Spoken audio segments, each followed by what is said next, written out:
of warning us about these things. As he's a theatre agent, and a gregarious one, it's not unusual for a star to pull into the drive while you're eating your toast or plump down next to you at dinner. Monsieur dEstang studies me for a moment. You are Anton Bell's daughter? Yes, well, one of them. He puts a hand over his heart. Miss Bell, I deeply apologize. And he continues to apologize in the most eloquent way for several minutes, while he helps me up and collects all my notebooks and papers. I try to get them off him, but it's hard to get a word in while he talks on. And then he's taking my elbow and steering me toward the car. No, please, I'm fine to walk. It's not far across the fields. But, Miss Bell, we are going the same way, I believe. His eyes are so much greener in person, and I feel like a mouse pinned by the jeweled gaze of the cobra. He's had more than 20 years' professional experience convincing people of things with those eyes, and I've only had minutes to try and discover how to refuse them. I fail and get into the car. The driver adds his own apologies to Monsieur dEstang's while I'm buckling on my seatbelt. It's an electric car, he explains, which is why I didn't hear it. I mutter something about not getting many of these in the countryside around Oxford. What were you thinking about so deeply when we nearly knocked you down? Monsieur dEstang's accent is unusual. A slight North American inflection with a clipped Frenchiness about the vowels. It's a very nice voice, and surprisingly gentle for such a tall, sultry man. I think about all the actresses and singers he's been romantically linked with over the years. He probably knows it's very nice. Communists, I say.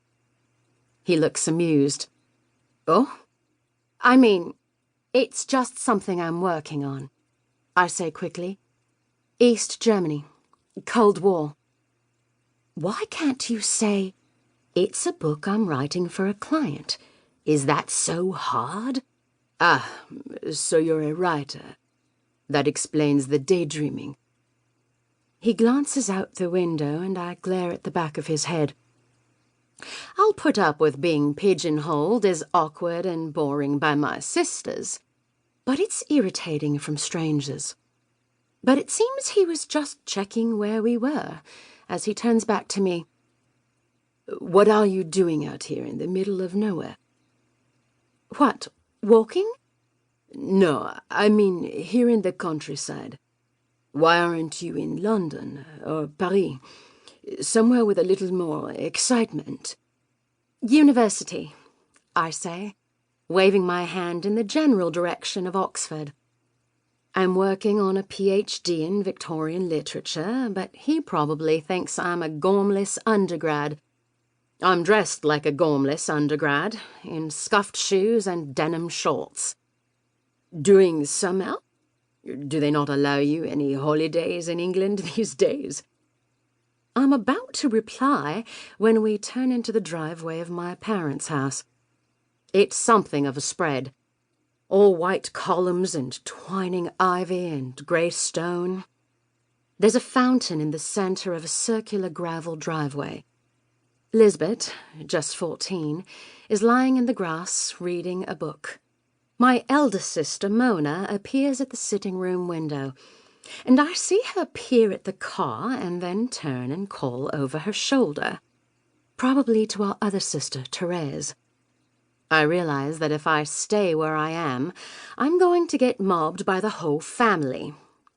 Why are you in the car with Monsieur dEstang? What happened to you? You fell? Oh, Evie, how funny you are. Everyone, come and look. Well, thanks for the lift, I cry, grabbing my shoulder bag and jumping out of the car. Lisbeth looks up from her book as I scurry past. Who's that? But I just push into the house and run upstairs. It's not till I'm standing in my bedroom with my back against the door that I remember I've left all my books and notes in